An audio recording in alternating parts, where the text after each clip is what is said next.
Hi. Well, this is my first YouTube video. My channel will revolve around philosophy, books, and things like that. Okay. The first video is on White Knights, and why White Knights by Dostoevsky is the ultimate guide for loneliness. Lonely men. I just read my note. Okay. Hope you like it. चलिए कहानी की शुरुआत करते हैं। क्या कभी आपने ऐसे इंसान से प्रेम किया जिसने आपको सिर्फ 4 रातों के लिए चाहा हो? सुनने में अजीब लग सकता है, पर दोस्तोयेव्स्की की व्हाइट नाइट्स एक ऐसे ही ड्रीमर की कहानी है जो खोया हुआ है अपने ही कल्पनाओं की दुनिया में, kind of a day dreamer. ये 1848 में लिखी हुई है, काफ़ी एक ट्रैजिक लव स्टोरी है। If you read, it's a mirror actually to our modern loneliness, idealism and all the lies that we tell ourself to escape from this brutal reality. Well, शुरू करते हैं। व्हाइट नाइट्स एक Dostoevsky के द्वारा लिखी हुई एक इमोशनल और दुख भरी कहानी है जो लोनलीनेस, एक तरफा प्यार और फ्लीटिंग हैप्पीनेस पर बेस्ड है। कहानी सेंट पीटर्सबर्ग की रातों में घूमते एक अकेले और सपनों में जीने वाले नैरेटर से शुरू होती है, जो अपनी दुनिया में इतना खो गया है कि उसका असली दुनिया से कोई ज़्यादा रिश्ता नहीं है। एक रात उसकी मुलाकात नास्तेनका से होती है, जो एक उदास लड़की है और एक कनाल के पास रो रही होती है। बता दिया जाए कि नैरेटर जो है, ड्रीमर, वो काफ़ी अकेला व्यक्ति है। वो उसके पास बात करने के लिए कोई नहीं है, and he is a peak of loneliness. जब एक ड्रंक आदमी नास्तेनका को परेशान करता है तो नैरेटर उसकी मदद करता है। नास्तेनका शुक्रिया अदा करती है और दोनों आपस में बातें करने लग जाते हैं। उसे लगता है कि नैरेटर एक अच्छा इंसान है, पर वो उसे शुरू से ही एक शर्त रखवाती है कि वो उससे प्यार नहीं करेगा और सिर्फ उसका दोस्त बनेगा। नैरेटर उस समय मान जाता है क्योंकि वो सिर्फ उसकी कंपनी इंजॉय करना चाहता है। अगली रात, सेकेंड नाइट, नास्तेनका अपनी कहानी बताती है। वो अपनी दादी के साथ रहती है जो उसे किसी से मिलने नहीं देती, काफ़ी स्ट्रिक्ट है। उसके एक किराएदार था उसका, जिससे उसे प्रेम हो जाता है और उसने उससे वादा किया था कि 1 साल बाद वापस आके नास्तेनका से विवाह करेगा, काफ़ी हिंदी होगी, शादी करेगा। मगर 1 साल गुजर चुका है और अभी तक वापस नहीं आया। इस वजह से वो रो रही होती है। इस वजह से नास्तेनका काफ़ी परेशान भी है। नैरेटर उससे तसल्ली देता है और कहता है कि वो उसका सच्चा दोस्त बनकर उसकी मदद करेगा। वेल, धीरे धीरे नैरेटर खुद नास्तेनका से बेइंतहा प्यार करने लगता है, मगर वो अपनी फीलिंग्स दबा लेता है क्योंकि वो चाहता है कि नास्तेनका खुश रहे।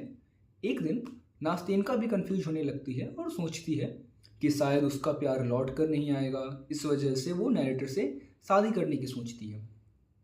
नैरेटर एक पल के लिए खुश हो जाता है और अपने टिपिकल सपने देखने लगता है कि वो दोनों एक साथ एक नया जीवन शुरू करेंगे।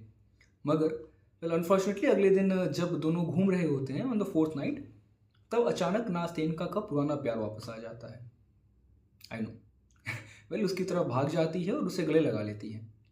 नैरेटर सिर्फ दूर से सब देखता रह जाता है और थोड़ी देर बाद नास्तेनका एक चिट्ठी लिखकर उसे शुक्रिया अदा करती है और उसे कहती है कि वो उसका सच्चा दोस्त था, पर उसका प्यार किसी और के लिए था। नैरेटर का दिल टूट जाता है ऑब्वियसली, एंड वो वापस अपनी तन्हाई वाली जीवन में लौट आता है जैसे कुछ भी ना बदला हो।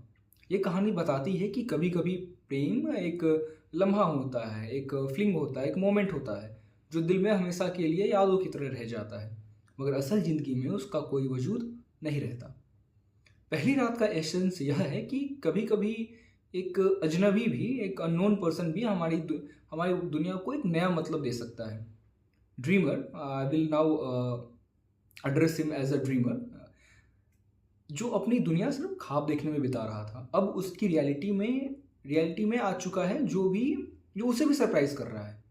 लेकिन ये सिर्फ शुरुआत है, क्योंकि ये कहानी सिर्फ एक रात का सपना नहीं, बल्कि इमोशंस की एक पूरी काफ़ी कॉम्प्लेक्स सी दुनिया है। अब सवाल यह उठता है कि क्या ड्रीमर का अकेलापन टूटेगा? क्या यह सिर्फ एक और फ्लीटिंग मोमेंट होगा जो उसकी यादों का हिस्सा बन जाएगा? ये आने वाली रातों में पता चलेगा। पहली रात, जो स्टार्ट करते हैं पहली रात से। ओके, वो एक लड़का था, ड्रीमर, जिसे कोई नहीं जानता था पूरे सेंट पीटर्सबर्ग में। एक लड़की से मिलता है जो उससे भी ज़्यादा टूटी हुई है। दोस्तोयेव्स्की की ड्रीमर की तरह आज भी हजारों लड़के रातों को इंस्टाग्राम की स्टोरीज देखते हैं, पारा सोशल रिलेशनशिप में प्रेम ढूंढते हैं और सुबह होते हैं खुद को अकेला पाते हैं। यह ड्रीमर कोई 1848 का कैरेक्टर नहीं है, ये हम हैं, आप हैं और हम जैसे कितने सारे लोग हैं जो किसी के साथ पूरी ज़िंदगी बिताने के सपने देख लेते हैं बिना उससे एक बार भी बात किए। एक फिलोसफर है कर्कगार्ड, वो कहते हैं कि loneliness is the human condition, पर इस ड्रीमर ने लोनलीनेस को अपना सबसे बड़ा दुश्मन बना लिया। नास्तेनका को अपना थेरेपिस्ट बनाया, अपना एस्केप रियलिटी से। हम बात करेंगे इन 4 रातों की जिसमें पूरी कहानी हुई है, और इसके पीछे के फिलॉसफी की, इसके पीछे के एसेंस की और इसकी प्रैक्टिकलिटी की। ओके, अब बारी आती है दूसरी रात। पहली रात एक काफ़ी अजनबी मुलाकात थी, 2 तन्हा लोगों के बीच, 2 अकेले लोगों के बीच जो एक दूसरे के दुख को समझने लगे। पर दूसरी रात यहाँ कहानी और थोड़ी गहरी हो जाती है। ये रात सिर्फ एक कॉन्वर्सेशन नहीं बल्कि एक आईने की तरह जिसमें दोनों अपनी सच्चाई देख रहे होते हैं। ड्रीमर और नास्तेनका, यहाँ पर दोस्तोयेव्स्की ने इस कैरेक्टर का नाम नहीं दिया है, तो हम इसके कैरेक्टरिस्टिक को ही इसका नाम बना देंगे ड्रीमर और नास्तेनका दोनों अपनी लाइफ के ऐसे मोड़ पे हैं जहाँ इमोशंस का बोझ उन्हें 2 अलग अलग डायरेक्शंस में खींच रहा है। अब सेकेंड नाइट है एक इल्यूजन ऑफ कनेक्शन। ड्रीमर जब तक अपनी कहानी अपने अंदर जी रहा था, पर आज वो नास्तेनका के सामने अपना पूरा दिल खोल रहा है, अपनी पूरी भड़ास निकाल रहा है। वो अपनी तन्हाई, अपने सपने और उस शहर से अपने अजीब रिश्तों के बारे में बात कर रहा है। उसके रिश्ते सड़कों के साथ थे, घरों के साथ थे। अगर आप फर्स्ट नाइट पढ़ेंगे आपको शायद थोड़ा और बेटर डिटेल मिलेगा। उसके शब्दों में एक अजीब सा इनोसेंस है, जैसे कोई इंसान पहली बार किसी से सच में बात कर रहा हो, क्योंकि उसके पास बात करने के लिए कोई नहीं था, अब उसके पास अचानक कोई है। नास्तेनका भी खुद को ज़्यादा वनरेबल महसूस करने लगती है। वो भी अपनी कहानी शेयर करती है, उसका इंतज़ार, उसका पास्ट और एक ऐसी मोहब्बत जो उसने कभी छोड़ी नहीं। ये दोनों एक दूसरे को बस सुन नहीं रहे हैं बल्कि समझने लगे हैं। लेकिन यहाँ एक बहुत बड़ा फ़र्क है। ड्रीमर एक फैंटेसी में जी रहा है।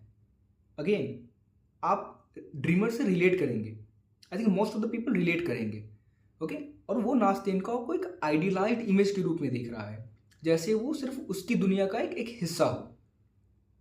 नास्तेनका यहीं पर एक स्ट्रगल फेस कर रही है।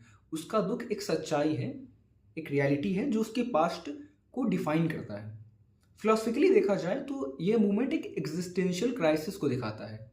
अब एक फिलोसफर हुए हैं जीन पॉल सार्त्रे, जो कि दोस्तोयेव्स्की काफ़ी अडोर करते थे इस फिलोसफर को, और इवन कर्कगार्ड जिसने बैड फेथ कहते हैं इस चीज़ को, इस मोमेंट आई डोंट नो वो यहाँ ड्रीमर के अंदर दिखता है। वो रियलिटी को फेस करने के बजाय अपने एक आइडियलाइज्ड दुनिया में जीना ज़्यादा पसंद करता है। यह उस इंसान की तरह है जो किसी से प्यार नहीं करता बल्कि सिर्फ उसकी फीलिंग्स की तस्वीर से प्यार करता है। अब यहाँ पे नास्तेनका की यह एक चॉइस का मोमेंट है। क्या वो भी उस इल्यूजन का हिस्सा बनेगी या फिर अपनी सच्चाई को एक्सेप्ट करेगी? यह स्ट्रगल हमारी फ्रेडरिक नीजा की आमोर फाटी फिलॉसफी की याद दिलाता है, जो कहता है कि हमें अपनी रियलिटी को वैसे ही एक्सेप्ट करना चाहिए जैसी वो है, बिना किसी इल्यूजन के। अब यहीं पर दोस्तोयेव्स्की हमें एक सवाल देते हैं। सवाल क्या है? क्या हम रियलिटी से भागने के लिए प्रेम का इस्तेमाल करते हैं? देखा जाए तो आजकल के हम जैसे लड़कों का, हम जैसे तुम जैसे आजकल के लड़कों का आंसर होगा हाँ, क्योंकि आजकल लोगों को क्रश के साथ बात करने से ज़्यादा आसान लगता है उनके साथ कल्पनाओं में रहना, एक डेलुलू में रहना। हाँ, ये जो लड़का अपने इंस्टाग्राम पे अपनी क्रश पे 100 कमेंट कर सकता है, पर उससे इन रियल लाइफ कभी ये नहीं बोल सकेगा कि कॉफ़ी पीने चलोगी। स्कॉफेनफोर्ड ने कहा कि desire is equal to suffering. Dreamer का प्रॉब्लम यहाँ यही है, वो नास्तेनका से प्यार नहीं करता, वो उसकी कमी से प्यार करता है। अब इस चीज़ को अगर आजकल की दुनिया के रिलेवेंस में लिया जाए तो सोशल मीडिया इल्यूजन, अगर हम इस मोमेंट को आज के ज़माने से कंपेयर करें तो एक सोशल मीडिया रिलेशनशिप का परफेक्ट एग्जांपल है। जैसे कि इंस्टाग्राम, ऑनलाइन डेटिंग ऐप्स आजकल हम सभी एक दूसरे का एक आइडियलाइज्ड वर्जन देखते हैं जो सिर्फ अच्छा लगता है पर असल नहीं होता। सेम एज कि ड्रीमर नास्तेनका का एक आइडियलाइज्ड वर्जन अपने दिमाग में बना चुका है। एक्सेप्शंस वर्सेस रियलिटी का केस, जब हम किसी से सपोजली डिजिटली मिलते हैं तो अक्सर हम एक फैंटेसी वर्जन बनाते हैं। आप रिलेट कर सकते हैं यहाँ पे, जैसे ड्रीमर ने नास्तेनका का एक फैंटेसी वर्जन बना रखा है। नास्तेनका को वो उस तरीके से देखना चाहता है जैसे उसका दिमाग चाहता है, ना कि जैसी वो सच में है, लाइक एन आइडियलाइज्ड वर्जन।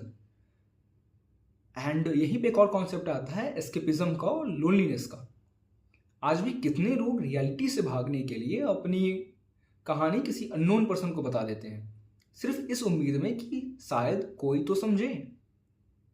अब यहाँ पे एक कॉन्क्लूजन है फर्स्ट नाइट का, वो है the illusion of understanding. Okay, शुरुआत करते हैं दूसरी रात से। दूसरी रात हमें एक बहुत गहरा मैसेज देती है। कभी कभी हम किसी इंसान को समझने की गलती सिर्फ इसलिए करते हैं क्योंकि हमें सुनने वाला कोई चाहिए होता है। ड्रीमर और नास्तेनका एक दूसरे को सुन रहे हैं, पर क्या वो सच में समझ रहे हैं? इसका जवाब शायद ना ही है, बट खैर आगे देखते हैं। ये कनेक्शन है या सिर्फ इल्यूजन जो कुछ ही रातों में टूटने वाला है। ड्रीमर अभी भी इल्यूजन में है। उसे लगता है कि ये कनेक्शन है नास्तेनका के साथ। अब ये तो आगे की स्टोरी में रिवील होगा, बट अब ये हो सकता है कि ये रात एक वार्निंग है। जो इमोशन हमें सबसे ज़्यादा रियल लगते हैं वो कभी कभी सिर्फ एक सपना होते हैं। ओके, यहाँ पे एक और चीज़ है जो हमें ध्यान रखनी है कि ड्रीमर का पास्ट काफ़ी लोनली रहा है। उसके पास बात करने को कोई नहीं था, उसकी किसी से जान पहचान नहीं थी। वो पेड़ों को, घरों को, सड़कों को अपना दोस्त मानता था। ठीक है, अब वो एक लोनली पीक मेल लोनलीनेस का एक आई don't know top of the pyramid person था वो। ओके, इस बात को हमें ध्यान रखना है। अब आती है तीसरी रात। पहली रात एक मुलाकात थी, दूसरी रात एक इमोशनल खुलासा जहां दोनों आपस में बातें करते हैं और अपने अपनी भावनाओं को सामने रखते हैं। और अब तीसरी रात एक उम्मीद का जादू लेकर आती है। ये वो मोमेंट है जब ड्रीमर सोचता है कि शायद उसका अकेलापन खत्म होने वाला है। उसे लगता है कि नास्तेनका भी उसे वैसे ही देख रही है जैसे वो उसे देख रहा है। पर क्या ये सच है, और या ये सिर्फ एक सपना है जो टूटने वाला है? और काफ़ी आयरॉनिकल है, ड्रीमर है, सपना देखेगा और देखिएगा सपने हैं तो टूटेंगे ही। वेल, थर्ड नाइट बात करती है होप की और डिल्यूजन की। अब तक ड्रीमर और नास्तेनका एक अजीब सी बॉन्डिंग महसूस करने लगे हैं, और ये रात उनके लिए और ज़्यादा इंटीमेट लगती है, जैसे दोनों एक दूसरे की दुनिया का हिस्सा बन रहे हों। नास्तेनका ड्रीमर से और पर्सनल हो जाती है और ज़्यादा ओपनली बात करती है, जैसे वो उसके दिल का सबसे करीबी इंसान हो। लेकिन यहाँ पे एक साइकोलॉजिकल फेनोमेना होता है, ट्रांसफरेंस ऑफ इमोशंस। अब नास्तेनका अब तक सिर्फ एक लिसनर थी जो अपने पास्ट को लेकर के काफ़ी कंफ्यूज्ड थी। ओके, इस बात से ड्रीमर अपना थोड़ा अनअवेयर था क्योंकि वो डिल्यूजन में था। डिल्यूजन में हम रियलिटी से काफ़ी एस्केप करने की कोशिश करते हैं। ओके, अब ड्रीमर के अंदर नया होप जागने लगता है, लेकिन ये होप ड्रीमर के लिए नहीं, बल्कि sorry not for dreamer, I think Nastenka के अंदर एक होप जागने लगता है, लेकिन ये होप उस ड्रीमर के लिए नहीं होता है, बल्कि अपने पुराने लवर के लिए होता है। एक पुराने लवर का वापस आने के लिए होता है। ड्रीमर जो पहले अपनी दुनिया में जीता था अब सोचने लगता है कि शायद नास्तेनका भी उससे वैसे ही चाहने लगी है। अगेन डिल्यूजन, रैशनल से हमारी थोड़ी दूरी होना, रैशनैलिटी से थोड़ी दूरी होना। ओके, अब ये कॉन्फर्मेशन बायस का एक क्लासिकल एग्जांपल है। जब हम किसी चीज़ को सच होते देखना चाहते हैं तो हम उसके हर छोटी छोटी निशानी को अपनी तरफ मोल्ड कर लेते हैं, अपनी तरफ मोड़ लेते हैं। यहाँ पे ड्रीमर भी यही करता है। वो नास्तेनका के जेस्चर्स को एक रोमांटिक इंक्लाइनेशन की तरह देखने लगता है। कई बार ये चीज़ें हमारे साथ भी हुई हैं। I admit. बट अब तीसरी रात नास्तिनका कहती है, अगर वो नहीं आया, मतलब उसका पुराना प्रेमी, तो शायद मैं तुमसे प्यार कर सकती हूँ। अब यहीं पर ड्रीमर का दिल टूटने लगता है। कोई जब आपको ऑप्शन बनाए तो समझ जाओ आपने खुद को उस जिंदगी का साइड कैरेक्टर बना लिया है। आज की दुनिया में इसे कहते हैं सिचुएशनशिप। वो फेज जहां आपको लगता है कि रिलेशनशिप कुछ है पर असल में वो कुछ भी नहीं। अब इसकी फिलोसफिकल गहराई की बात की जाए तो यहाँ पे बात आती है एग्जिस्टेंशियलिज्म की। अगर हम इस रात को एक एग्जिस्टेंशियलिस्ट थॉट से कंपेयर करें तो ये कर्कगार्ड के लीप ऑफ फेथ कॉन्सेप्ट को दिखाता है। अब लीप ऑफ फेथ क्या होता है हम बताएंगे भैया। कर्कगार्ड कहते हैं कि कभी कभी इंसान बिना किसी प्रूफ के बस एक उम्मीद पे जीता है। अब इसी को अरस्तु कहते हैं, एरिस्टोटल। आई एम सॉरी, मुझे नोट्स देखना पड़ेगा। या eudaimonia, okay, if I am spelling it right, true happiness, which means true happiness comes from reality। पर ड्रीमर ने अपना eudaimonia एक झूठी उम्मीद में देख लिया है, ढूंढ लिया है। अब ड्रीमर का जो प्यार है नास्तेनका के प्रति वो एक लॉजिकल बायस पे नहीं, सिर्फ एक उम्मीद और इल्यूजन पे बेस्ड है। पर यह उम्मीद उसे एक न्यू एनर्जी भी देती है, जैसे एक आदमी जो अंधेरे में भी एक रोशनी देख रहा हो, रे ऑफ होप। अब हम इसे शोपेनहावर के पेसिमिज्म से देखते हैं तो ये एक और बिटर ट्रुथ दिखाता है। Life is driven by blind desires and these desires always lead to suffering. ये बुद्धिस्ट थॉट्स में भी डिजायर को सफरिंग से काफ़ी रिलेट किया गया है, और इवन वेदांतिक थॉट्स में भी। ड्रीमर के प्यार का सेल्फ क्रिएटेड इल्यूजन है जो सिर्फ उसके फ्यूचर का दुख का बेस बन रहा है। अभी बेस बन रहा है, टूटेगा फोर्थ नाइट में। Trust me, if you read the book you will really cry for the dreamer. It's really sad to see him like that. But इसके मॉडर्न रिलेवेंस की बात की जाए तो वन साइडेड लव और प्रोजेक्शन, अगर हम आजकल के ज़माने से कंपेयर करें तो एक ये थर्ड नाइट जो है वन साइडेड लव और इमोशनल प्रोजेक्शन का परफेक्ट एग्जांपल है। आज भी कितने ऐसे लोग हैं जो एक क्लोज कनेक्शन को लव समझ बैठते हैं। किसी का दुख सुनना, किसी की कहानी को समझना, ये जरूरी नहीं कि वो इंसान भी सेम फील करे। अब बात आती है यहाँ ओवर थिंकिंग की भी। यहाँ पे ड्रीमर ओवर थिंक भी कर रहा है, तभी वो इल्यूजन्स को क्रिएट कर पा रहा है।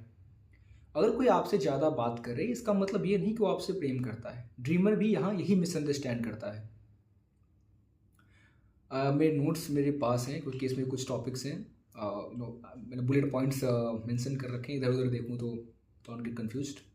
ओके, सो यहाँ पे एक और चीज़ आती है टेम्पररी बॉन्ड्स की और रियल फीलिंग्स की।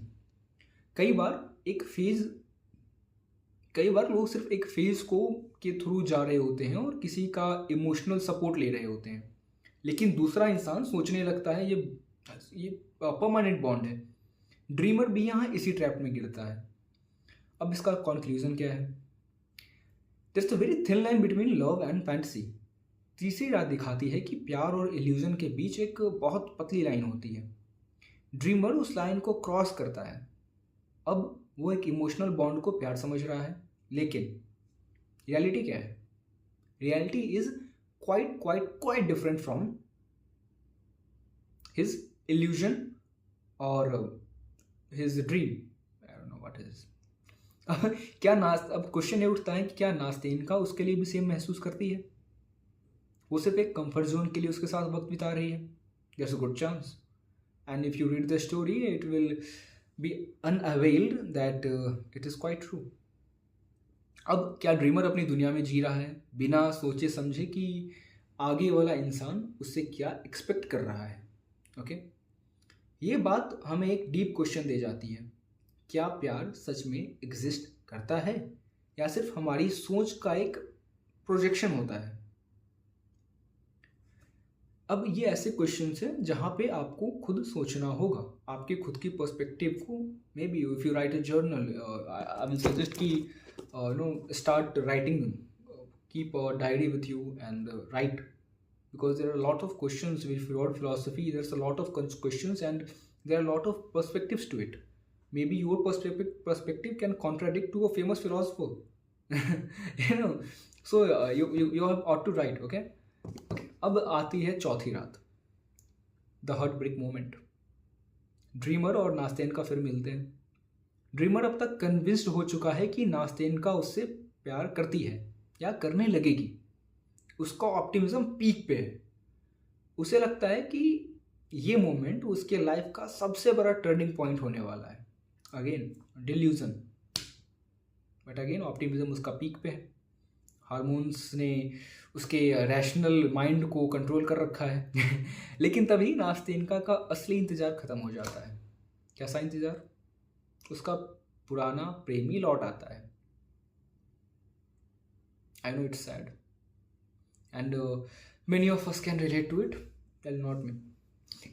जैसे ही नास्तेनका उस इंसान को देखती है, सब कुछ बदल जाता है। उसके इमोशंस, उसके एक्सप्रेशन और सब कुछ एक पल में शिफ्ट हो जाता है।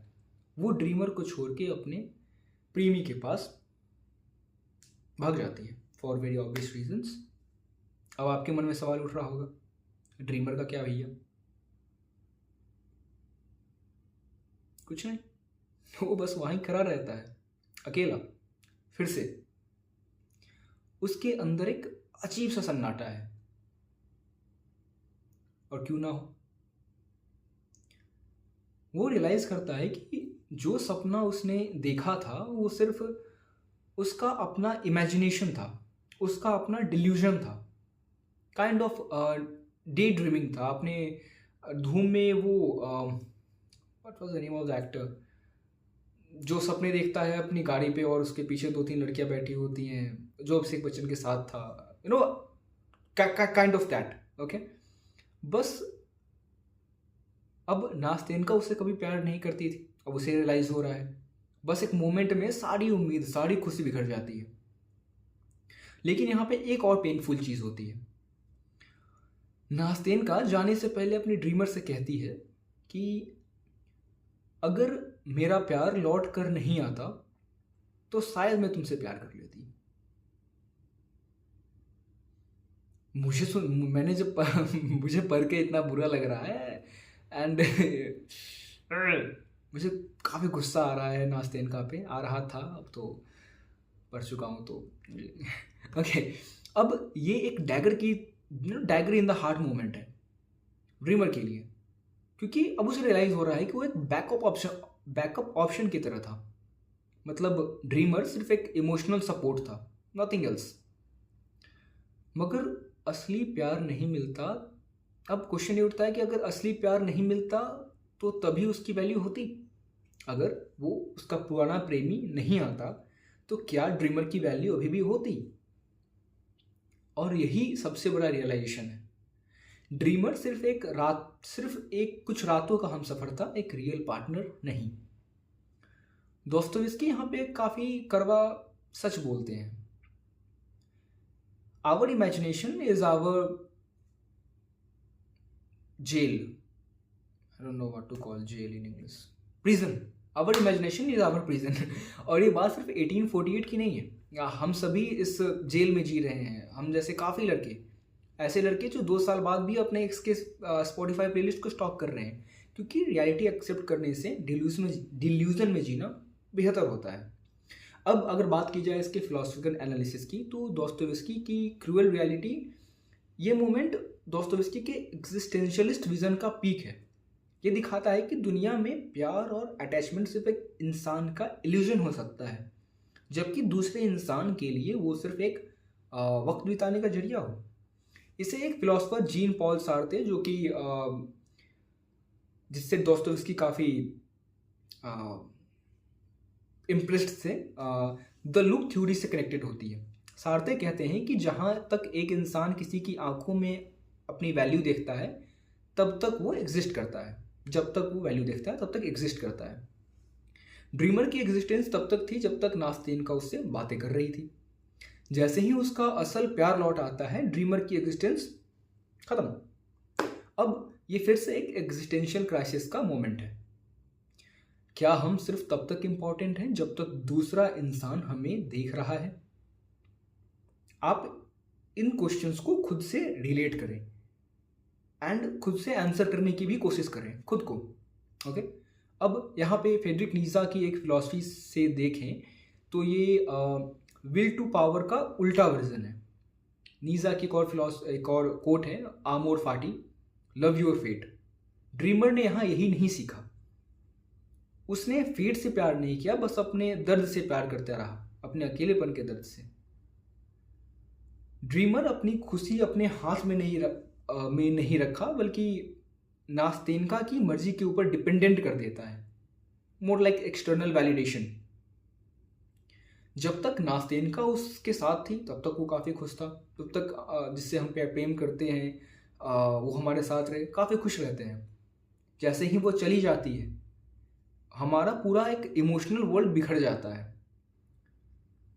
यहाँ पे फ्रेडरिक नीजा कहते हैं कि जो इंसान अपनी खुशी दूसरों पर डिपेंड करता है वो हमेशा दुखी पाएगा। ये हमारे इंडियन स्कूल ऑफ थॉट्स के में भी काफ़ी ज़्यादा प्रोमिनेंट थॉट है। ओके, अब अगर इसके मॉडर्न रिलेवेंस को देखा जाए तो the pain of being a temporary person is quite hard.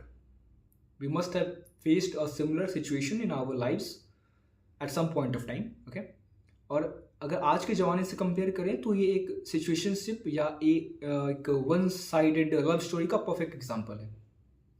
जैसे रीबाउंड रिलेशनशिप्स काफ़ी प्रोमिनेंट चल रहे हैं आजकल, जहाँ पे हम तब तक किसी के साथ रहते हैं जब तक उनका रियल प्यार अनअवेलेबल होता है, जस्ट लाइक नास्तेन का pitch. Backup option culture again, you know, you have to relate the characters and their tragedy with your tragedy, because these are the things that we must have faced at some point of our life. I don't know if someone is that pure to not have faced these situations. You are lucky. Okay, यहाँ पे एक और चीज़ है dreamer के लिए, जो है illusion of connection. अब आजकल की रिलेवेंस में देखा जाए तो जैसे कि लोग सोशल मीडिया पे किसी से डीपली बातें करने लग जाते हैं और फिर एक दिन बिना किसी वजह के वो इंसान उनसे दूर हो जाता है, दैट्स कॉल्ड घोस्टिंग। सेम चीज़ें यहाँ ड्रीमर के साथ हो रही है। ओके, कितने लोग एक दूसरे की लाइफ में टेम्पररी रोल प्ले कर रहे होते हैं, जैसे यहाँ नास्तेन का ड्रीमर के लाइफ में एक टेम्पररी रोल प्ले कर रही होती है। बस इस चीज़ का रियलाइजेशन ड्रीमर को नहीं होता है, क्योंकि उसने अपनी एक इल्यूजन बना रखी है, उसने अपना एक रियलिटी खुद के मन में बना रखा है। ओके, और इस वजह से वो इतने पेन को फेस करेगा। अब पहले भी कर रहा था और अब शायद दूसरी मीनिंग में करेगा। अब कंक्लूजन पे आते हैं। चौथी रात हमें एक यूनिवर्सल ट्रुथ सिखाती है, not every story is meant to B.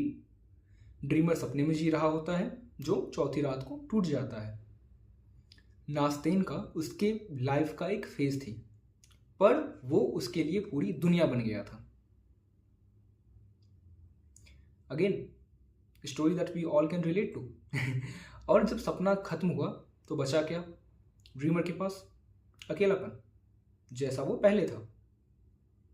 और यही व्हाइट नाइट्स का सबसे बड़ा लेसन है। कभी कभी तुम्हारी दुनिया, हमारी दुनिया